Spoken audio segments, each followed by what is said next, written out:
Hello everyone.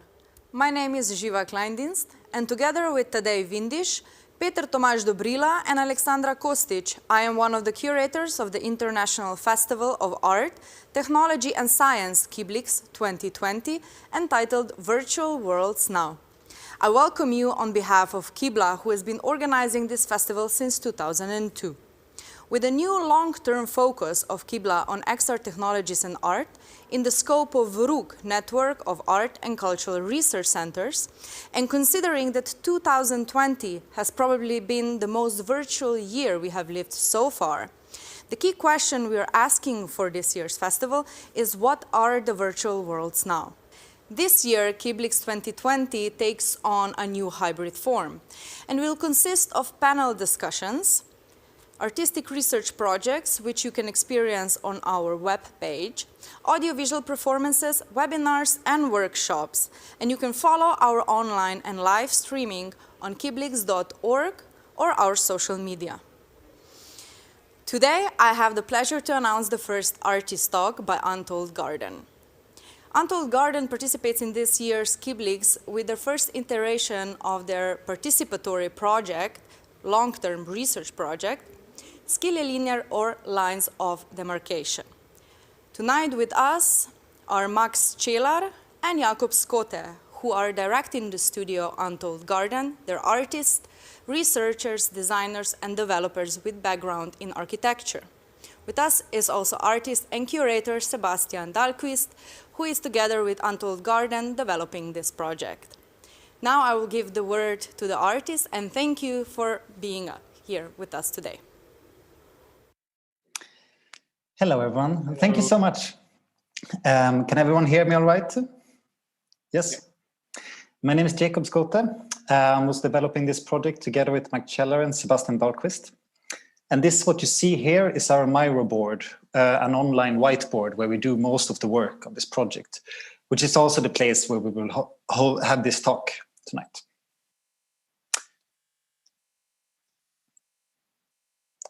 And I will start here. On this image here, which is an image of a small village on a small island on the Swedish west coast called Gullholmen. My family on my dad's side is from these small islands, ultimately. These small fishing villages have a quite peculiar informal urban planning practice. So when a new house is to be built, the outlines of the house is placed on the ground with planks. And then all the villagers are allowed to walk around and kick around these planks until everyone agreed on the position and the shape of the house. And this is a method they use to make sure that they use the land as efficiently as possible, because the land is scarce at these small islands, and also to make sure that everyone feels that they get their voice heard in this process. This is not a specific urban planning practice to these types of villages, but these exist in informal villages and informal urban planning processes all over the world, and was the main way of organizing a city before we had urban planners and urban developers. So the project we're talking about tonight is Skiljelinjer, which is an art and design research project that explores a modern iteration of these kinds of informal urban planning practices. And we do this through workshops with an augmented reality design tool that we have built that lets its users design collaboratively on a project. This project is funded by Kulturbryggan, which is a subsection of the Swedish Art Grants Committee. And our first showcase of it is here at KIBLIX, which is super fun. I can just tell you briefly about the tool. It's sort of like a combination of SketchUp and Reddit, if you know what those two are. It's a tool that lets users design things in a shared space and then vote on each other's designs. These proposals can then be sorted depending on their vote ratio. That is the ratio between votes for and votes against the proposal. In that way, we can find what proposals are the least and most popular, and most importantly, we can find the proposals that are the most controversial. Skiljelinjer, the name of this project, is a Swedish word that is sort of intranslatable, unfortunately. It sort of means lines of demarcation, like a line that divides two separate things. Like you can say the beach is the skiljelinje between the sea and the land, but it more often used in a metaphorical sense, but it's not the separation itself. It's more like the point where these two things that are separating are converging. So maybe like you could translate it into diverging lines or divergent lines or something like that. And the project is based on 3 different explorations. The first is collaborative design methods, which is super popular right now within urban planning and architecture. It is basically like a way of getting all the different stakeholders in a space or a site to collaborate with and share the outcome of the design of that space. For example, we have here the MVDRV Almere Oosterwolde, the architecture office. MVDRV did a master plan that completely got rid of the master plan and let all the inhabitants design the space completely as they wanted. But we take these explorations of collaborative design methods and take them one step further by introducing the concept of conflict into it. So instead of basing the design outcome on the consensus, on the like what people agree on within this project, we instead explore what happens if we base the design of what people do not agree on. Like, for example, here we have a picture of a forest. The different plants in a forest don't agree on, they just fight for space, and then it ends up looking like this. It's a constant product of their different struggles between each other. And lastly, the project is based on augmented reality, which is a novel visualization technology that brings together the real and the digital world. You can say that AR respatialize and contextualize often very abstract data. And in that sense, it's super important as a way of democratizing urban planning and architecture, because AR can bring back the abstract plans and drawings into the real world so that people that aren't professionals can access them and understand how they fit together. And so our research is done through different workshops where the participants use this tool collaboratively to design responses to a particular brief. We will do quite a huge number of different workshops with different briefs, and all of these will form the basis of a research paper and a manual on how to implement these methods of collaboration based on conflict. And in the context here of KIBLIX, we have an unknown people that are welcome to participate in the brief, which Sebastian will tell you more about now. Yes, thank you. So within the brief, we take as our point of departure the ways in which the pandemic radically has disturbed our relationships to what we refer to as home. So during the last 12 months, it has more fully been transformed into a site of consumption and precarious labor.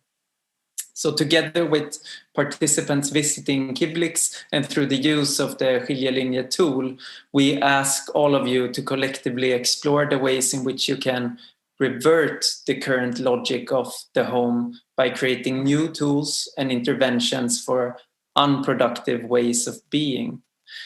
And we will end this talk by speaking a bit more about how in practical ways, and also read you the brief in its entirety. But I will move on now to speak a bit or to maybe present some perspectives which shed some light on the conceptual framework which we operate within when performing this research. And I would like to start with the concept of agonism, something that Jakob approached earlier in his introduction when he told you about the reason for the name skiljelinjer and the history of that word in a Swedish context. So as you see here on the Miro board, we have a quote by the Belgian political theorist Chantal Mouffe. She wrote and said, all forms of consensus are by necessity based on acts of exclusion. So agonism, on the other hand, might be described as the space somewhere between antagonism and consensus. So discourse amongst adversaries rather than between enemies. And in terms of game theory or sports, agonism is a conflict between opponents who incite mutual struggle, respect, and admiration. And within the research project, we work specifically, but not only, with urban space and the built environment, as Jakob said earlier. And an agonistic urban space we believe to be a space open for self-criticism and new ideas about alternatives to the prevailing order, as opposed to one which is based on consensus, which then needs to obscure and obliterate all kinds of questioning. So how we imagine urban space has a major consequence to how we can see our own participation and collective participation within it. And within Skiljelinje then, we explore the ways in which decision-making processes within design and urban planning can not only make way for dissensus and establish this agonistic space, but actually depart from it. And when using the word dissensus here, I relate to the definition by Jacques Rancière, who defined it as, and this is a quote, a conflict between two regimes of sense, two sensory worlds, end quote. And moving from the concept of agonism to a format or spatial logic, which is very much open to specifically dissensus, I want to move on to speak a bit about the commons and maybe return to the forest, which you introduced a few minutes ago, Jakob. Because historically, or maybe to start with a quote, it has been said before that, and this is a quote, the commons remain invisible until they are lost, end quote. And historically, the commons often refers to forests or land used collectively to provide for the needs of a certain community. The opposing force is the enclosure, occurring when common resources are stolen or taken control of by private interests in the pursuit of profit, thus destroying the essence of commonality as the commons becomes policed and restricted to those with power and economic force to the detriment of all. And this image here on the Miro board is from a allmänningsskog, you call it in Swedish, like a commonly owned forest in the northern part of Sweden, in Jokkmokk. And this is a region of our country which has for a very long time been a central part to the Swedish Sami community. And the reason why we use an image of this specific piece of land and this specific piece of forest at the moment is due to the ongoing battle regarding the interests between the state-owned business Sveaskog, the governmentally owned business owning woods and processing woods, deforestation on the one hand, and that of the Sami village Luktamava on the other hand.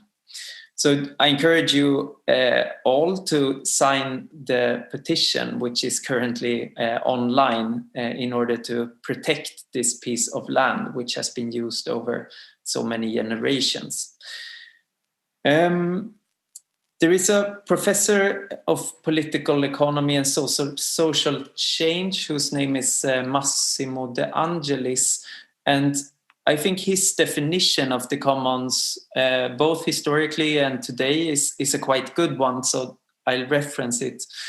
Because he says that all commons consist of three different parts or components which need to be present simultaneously all the time. So according to him, all commons must involve some sort of common pool of resources understood as a non-commodified means of fulfilling people's needs. Secondly, the commons are necessarily created and sustained by communities. And lastly, they are dependent on the practice of commoning, so to common, the verb. And he's putting a lot of emphasis on this, and I think this is really the foundational dimension. So it's emphasizing the fact that the commons is a practice. It's something which needs to be in a constant making.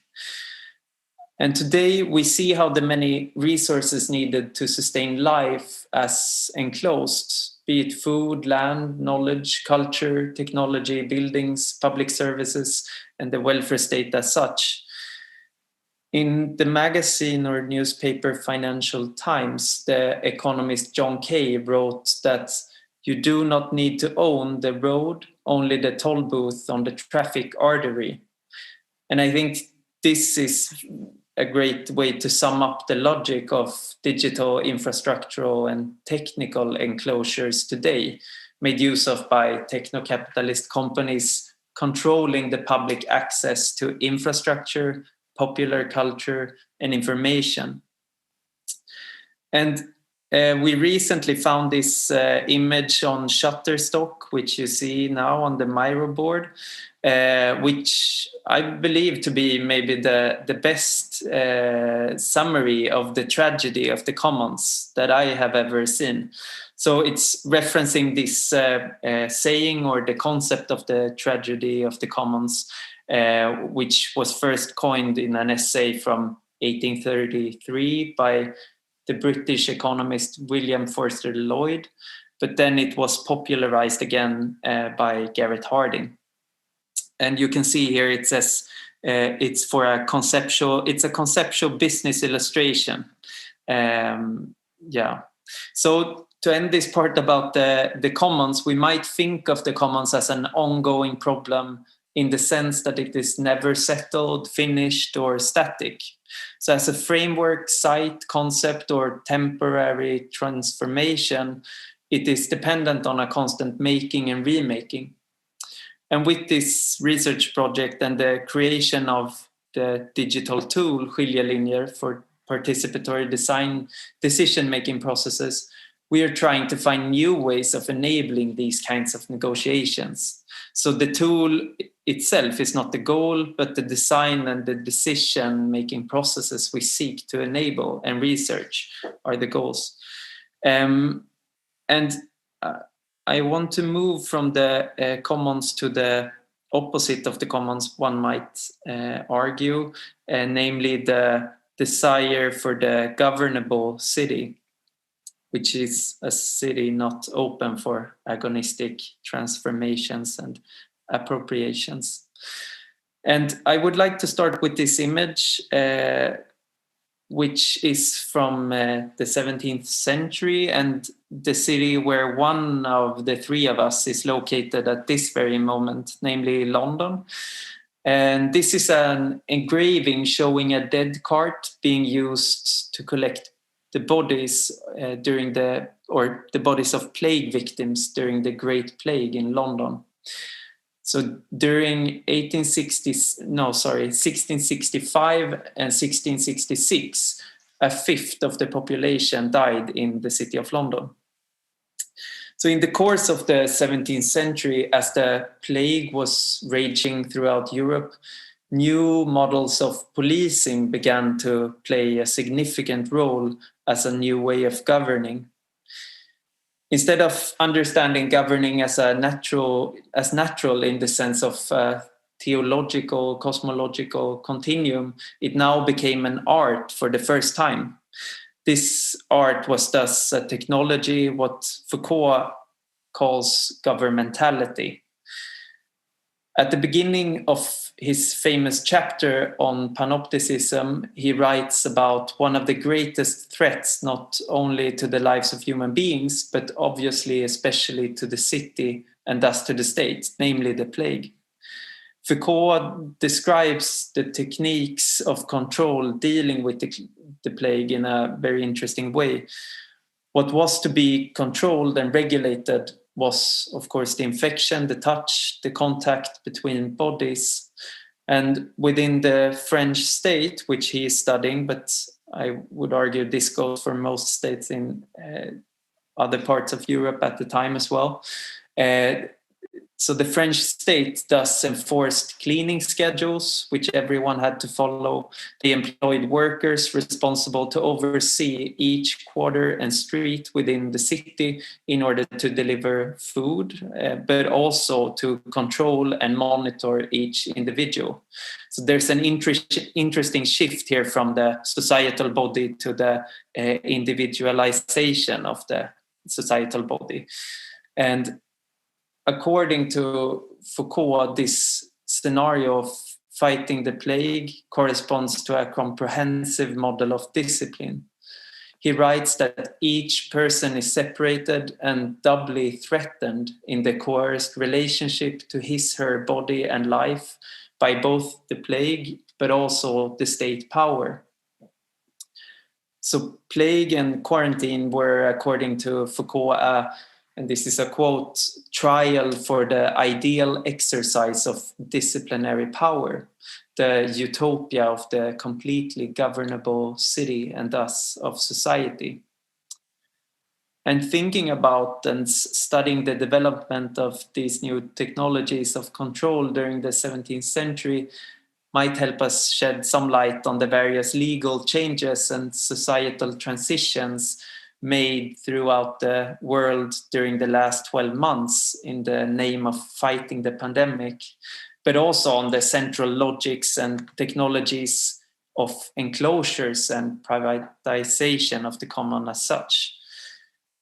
And to move onwards from the 17th century to today, back to today, but still speaking a bit about the dream of the governable city, I would like to end this part of our talk with some notes on what we here on the Miro board frame as fake participation within urban planning.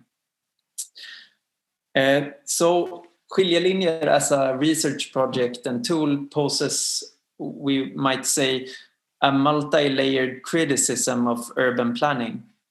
In our cities, construction companies draw, plan, build, in most cases without the active participations of politicians, architects, or citizens. And the usual criticism of this is to allow citizens to participate in the process, which often leads to unsatisfactory results as the processes are poorly designed and the form of participation not thought through enough.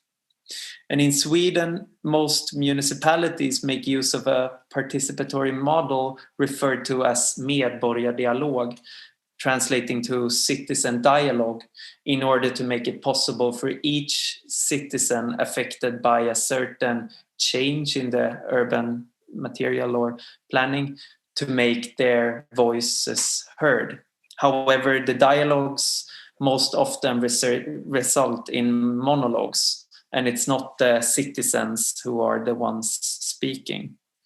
So we envision the creation of this tool maybe as a way to enable processes of dialogue and negotiation through making, in order to open up for the conflictual but also the unexpected. And among other things, we wish to influence architecture and urban planning in a more experimental and investigative direction, and explore ways to enable processes which make room for different conflictual, aesthetic, but also programmatic visions. And I think I will leave the word to you, Max. Yeah, thank you. So in pursuit of reaching that kind of experimentation or more open infrastructure to facilitate architectural and design collaboration, we were inspired by large online experiments in participant culture and collaborative processes. And one really good example is Reddit Palace, where Reddit users were given access to a 1,000 by 1,000 pixel canvas, where anyone could change color by 1 pixel, but only 1 pixel and only once every 5 minutes. In this way, users had to collaborate to write or paint something, but could also easily sabotage each other's ideas. So if you see on this very fast GIF, this was happening over a day, I think, and is basically, you can see people making flags and paintings, and this was like a groups of people that were quite aligned in their goal to basically cover the largest part with their idea. So in its essence, this was quite an anarchic process, but within its more local structure, people were working better if they formed groups, like, for example, how single cellular organisms had to connect with each other for multicellular organisms to be more successfully within their environment. So this is kind of our pursuit to find a more these infrastructures that we could apply to away from the 2D pixels, but also to kind of make it possible in the spatial design as well. So the digital tools today, the digital tools are standard principle for architecture design, but they're mainly used in individual tool perspective. The decision-making process of practice have changed only marginally, even though this digitalization offers completely new collaborative possibilities regarding decision-making, idea creation, and implementation. So in software development, scalable collaborative tools are broadly used, such as version control system called Git. And you've probably all heard about Linux. Linux is considered to be the largest software development project and was built by volunteers around the globe using Git. So no one was paid for it, but people were just joined in this open source mentality of collective ownership of this intellectual property that is open to everyone and everyone shares it. And we really want to learn from this and apply it to design and kind of go beyond the structure of standard corporate structure, which would, for example, we could see here corporate structure of Apple, where you have in the center the CEO, and then you have the vice VPs and people who are directly reporting to CEO, and then it's just a hierarchy that is basically all based on how many people can work together in face-to-face groups, and what we really are interested in is to create scalable infrastructure to kind of flatten these hierarchies. But at the same time, we with our tool want to separate the decision-making process from the tool itself by creating an open source decision-making framework. And this framework will include many different decision-making systems and structures like anarchy and different types of democracy, meritocracy, and more hierarchical models. So a kind of a library of decision-making processes that then we could basically derive from when creating tools. So the heliolinear tool, as it is named now, but might be named something different, which is the spatially developing this tool for spatial design and art, might be just one of these tools. And then we really want to explore different types from, at the moment we only have a direct democracy approach where a person creates a proposal, if in this case these squares are the proposals, and then the people directly vote on everyone's proposals, and everyone's vote is worth exactly the same. So how we, we all represent our political systems are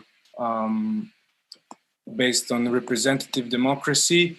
Then, one of the very popular systems is liquid democracy, which is kind of half direct democracy and representative democracy, where you can choose your representative to vote instead on you directly. And then, so we are interested in as well in a direct meritocracy, which would in that case be weighted credibility or merit of people who are voting. And then depending on what the decision-making process or the brief is. So in the future, we might have the tool could be used for different things, not on many different levels from and then basically depending on what the decision-making process is, then we could then this merit could be measured. And I think Jakob will tell you more about. Yeah, I'm just going to pick up from you there, Max. That another important exploration of this project that we will get to later on is to explore the possibility of having many different types of decision-making systems within the same project. Because we have a rigidity in how our bureaucracies and how most of the process works today, where we have you might have a direct democratic project or an anarchic project, but the project stays in that decision-making system throughout the whole project. And we don't think that it has to be that way. We think that some projects will need to have a lot of different phases with different decision-making systems. So, for example, when you're designing a park, maybe in the first idea creation phase, you want it to be completely anarchic and let people do whatever they want and vote on whatever they want. And then when you have formalized something, you're slowly moving into a liquid democracy where people are starting to find their roles within the project. Oh, I'm going to do this thing, and then I become the person that is responsible for this and so forth. Then when it comes to the stage of actual implementation, it might be necessary to have a very, very strict hierarchical kind of Apple CEO style project where people are deciding, oh, we have to do that and we have to do this. And then when you come into maintenance, you might move back into an anarchic project. And I think it's interesting to mention here, a little historical reference from let me try to pronounce this, the Göbekli Tepe. That is a temple found in Turkey from 10,000 BC, really long ago. And the archaeologists and anthropologists David Graeber and David Wengrow uses this as an example of proving that Neolithic societies didn't have just one social system, but two, and switched between those seasonally. So in the summer, they were an agrarian culture that grew crops, and then they had a very strict hierarchical society. In the winter, they were hunter-gatherers, and then they moved into an anarchic pack-based society. And they could live in this system when they had two completely different political systems and go back and forth between them. I think it's a sort of important eye-opener of how differently we could do decision-making systems in our age. And I think we can go over into showing the use of the tool. Yes, so first maybe we show the app itself, but there, which anyone with iPhone 6s or newer and iOS 13 or 14 can use. So this is the link to download it, but we will first show you how to use it because we have no onboarding or it's still quite early in the process, but it's usable, and you're all invited to participate and propose your design ideas to the brief, which Sebastian will read to you, but you could also read it yourself on on helialinear.untold.garden. Where Do you want me to go into the app, or? Yeah, let's first go into the app, and then we will read the brief. Okay, so what you see now is direct stream from Jakob's phone, and so he's already selected a new proposal, and now he's drawing this strokes. So you see on the you can just, and it gets locked in space. There on the bottom in the middle you have the color selection, and then on the bottom on the left you can change the width. So if you slide it, if you change the width, so you kind of just press it and go left and right and it will change the width of the stroke.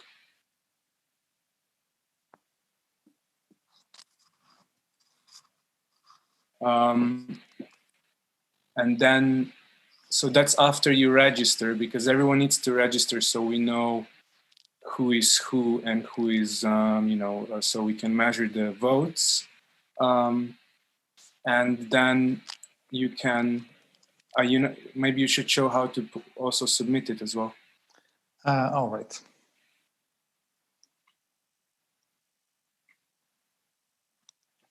So when you're done with your proposal, I mean, you can also select. You can select one of the curves and just delete it. So on the right corner you can delete as well. And then when you're done, you can basically submit your proposal, clicking on the right corner, and then typing the title of it. It's limited to, it's very short name, but title of your proposal, and then short description as well.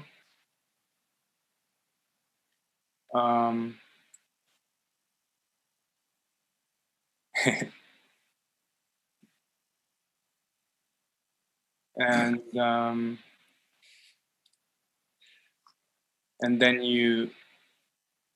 he just clicked submit, and now it's submitted. So now you can click on it, and when you click on someone else's or your own proposal, then you get this review of the proposal, and you see we've hidden the votes for each, so you don't really know how many upvotes and how many downvotes there are, but you can see the total votes. So Jakob just voted on his own.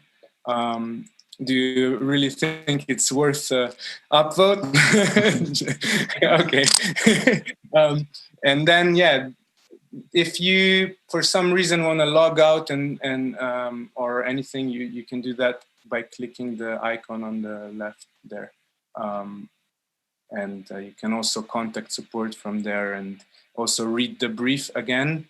But so if we go to, now you can show the website, the web viewer. Now you can see, this is if you go to helialinear.untold.garden. You can maybe first show the brief. So when you open the website, it's going to need some time to load.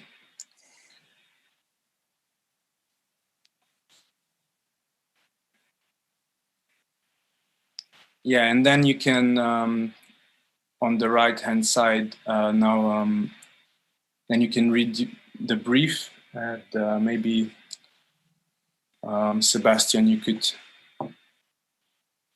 read it out. So I will read it. So as you can see there, it has a title, which is The Porous Home. And now I will read it from the beginning. The borders are tightening around you, pushing you ever closer to your body. Your home is closing in on you.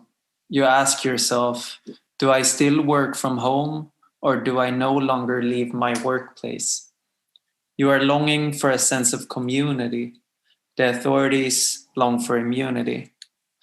When you pronounce the two different words out loud, you hear that they share a common root. The Latin munus, the duty, tax, tribute, or gift someone must pay to be part of the community. While pronouncing the two out loud, you think for yourself, maybe politics is in the end always immunological, the hierarchy being that between the immunized at the top and the deimmunized at the bottom. The pandemic has radically disturbed your relationship to what you refer to as home. It has fully transformed it into a site of consumption and precarious labor. The previously unstable walls, which used to demarcate the boundaries between private and public, have eroded. This has made your home porous. It's now floating in and out of yet other homes. While inhabiting a seemingly unique home, you and all your neighbors are all sleeping on the same Google Sheets. Together with your neighbors around the world, we ask you to rethink how this shared home might function, ways in which you and your neighbors can revert the current logic of the shared home as a site of production and consumption through the collective creation of new tools and interventions for unproductive ways of being, leisure, and free time. Okay, thank you. So basically, how do you respond to the pandemic with your design? And then please, as you finish drawing your proposals, you also vote on each other's proposals. And then through this viewer in a few weeks, we will add another voting layer to it. So people from even without the phones or people who are not participating in it could still vote for it. So you can see in this viewer, you can move around with arrow keys and WASD to navigate around. I don't know if it's the stream that is laggy or is it the viewer, but we've never tested it with many people in the app. So please have mercy on us. But yeah, hopefully you can enjoy. There's a few bugs that we known issues that, for example, please don't register with dots and dashes, just lowercase letters. And also when you try to delete a stroke, sometimes it takes a few clicks before it allows you to draw again. We will resolve these issues in the next weeks, but just so you're aware of it. And also, please, if you find new bugs, please let us know. Yeah. there will be a lot of them. So yeah, at the moment, it's pretty crude kind of a proof of concept, but in the future, we really would like to add different kind of strokes, different kind of tools for, snapping onto the grid, and on drawing on planes, importing your own 3D models in, all sorts of different things. If we manage, to secure some more funding for it as well.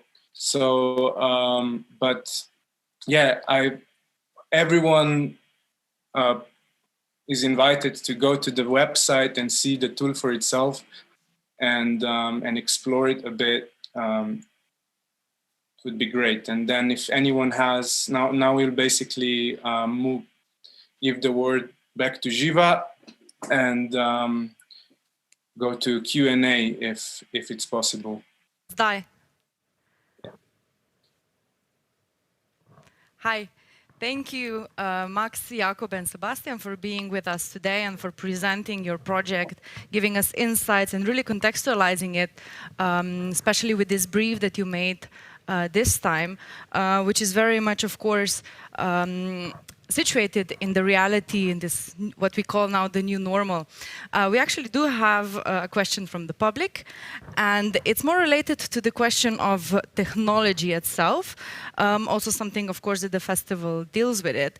And so how much, in your opinion, can technology itself have impact on social change, or does it only replicate the state of society as it is? What do you think, when especially you're working with augmented reality, extended realities, not only in the Skilly Linear project, but also in your other projects, using all this like virtual physical blending methods and technologies?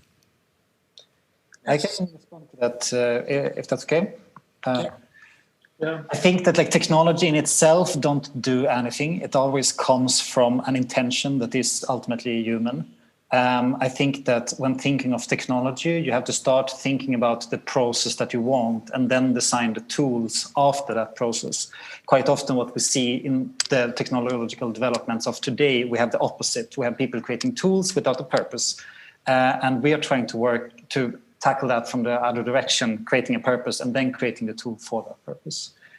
So I don't think you can couple technology from anything human and talk about it as a separate thing, because it's always intrinsically linked to what the humans do. So the social processes that we do, the social changes that we want to implement, etc.